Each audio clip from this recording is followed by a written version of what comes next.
Ethel is with us in Long Island. Hi, Ethel. How are you? Okay, Dave. Just want to let you know that I did call you 8 years ago, and I paid off my mortgage.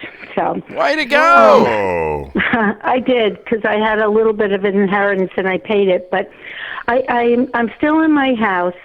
I'm divorced, and I have $700,000 in retirement funds. And I'm doing a lot of reading lately, and it doesn't seem like that's enough. And also, I looked at the rule, if you take the age 100 and you subtract your age, which mine is 70, and you shouldn't have more than 30%, I guess, of stocks in your portfolio. Bull crap. And mine That's not a rule. That's an idiot. Okay. All right. Well, I was an idiot for a long time. During the boom years, the last 3 years, I had all my retirement funds in CDs, and I changed it to Vanguard in February, and I had it there for a couple of weeks, and then the COVID thing happened, and I lost a tremendous amount, but I have it all back now. Good. It's back. So you didn't cash it out. You wrote it out. I did. Smart. Good job, Ethel. Good job. Well done. Yes. Well, I didn't sleep for a couple of weeks, but I did write it out. But now I'm wondering, I have pre-election jitters. I don't want to get too political, but if President Trump doesn't win, I'm afraid that the market may not do so well, and I'm afraid of the same thing happening, another dive. And I'm wondering if I should cash out now since I have everything that I have, or what I should do. You know, I've been on the air almost 30 years, and I've heard that every election. Well, this one seems a little different. And it's definitely different. The players are different. Yeah. Well, I was during the Obama years, though. I was an unhappy. Had a lot of trepidation. I'll put it that way. I saw things closing on Long Island, and I just thought, I don't know. And I'm very concerned. Yeah. Well, whether you agree with someone's politics or not, if you look at the historic ride of the stock market as an investment, it really, other than occasional blips here or there, has not necessarily followed a party. It actually boomed under Bill Clinton. It boomed under Ronald Reagan. It dove under Jimmy Carter.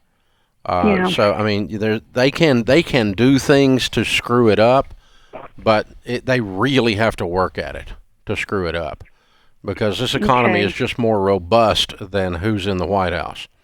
And now, can they do things to make the business climate more friendly, to make money in business, which helps the stock market go up? Yes, they can do all of that, but it's not a guarantee. What happens in your house is, the bottom line is people are going to still go to Home Depot regardless of who's in the White House. They're still going to buy an iPhone regardless of who's in the White House. They're still going to do whatever, and those companies make that money. So I don't disagree with the concern about our nation and the lack of character among anyone that is running anywhere ever.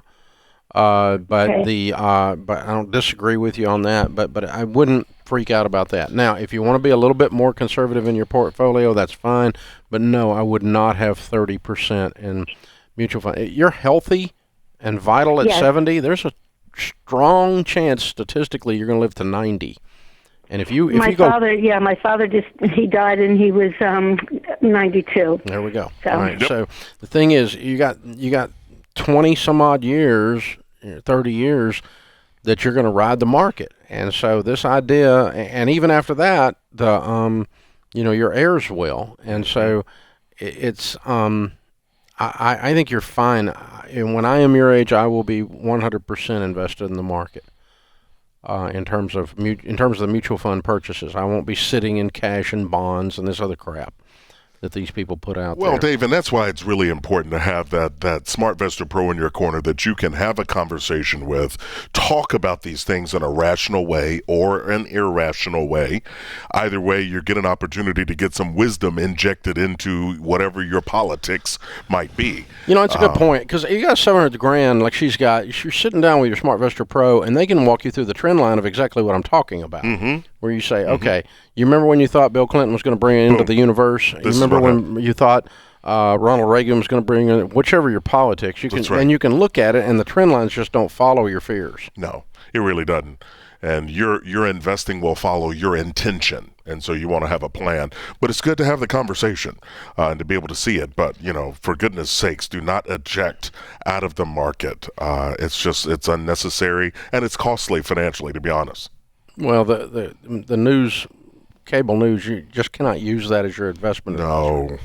Your investment advisor needs to be someone to show you actual historic data, and then you say, okay, yeah, I think this is crazier than it was back then. Okay, so add a crazy factor to it, but it's still not going to say the world's going to come to an end. That's right. The market's going to dive.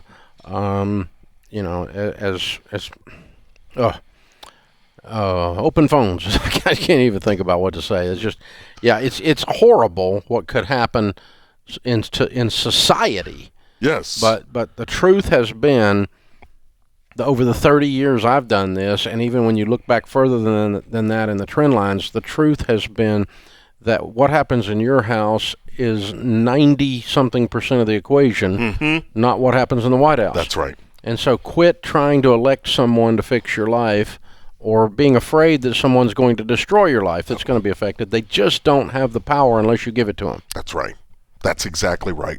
We live in a democratic society with checks and balances, and ultimately you need a budgeting plan in your home, you need an emergency savings plan in your home, you need a plan for your future, and you need a spending plan.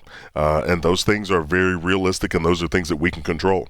Yeah, but I'm not going to stop buying real estate. No. I'm not going to stop buying good growth stock mutual funds over a long period of time in my 401k.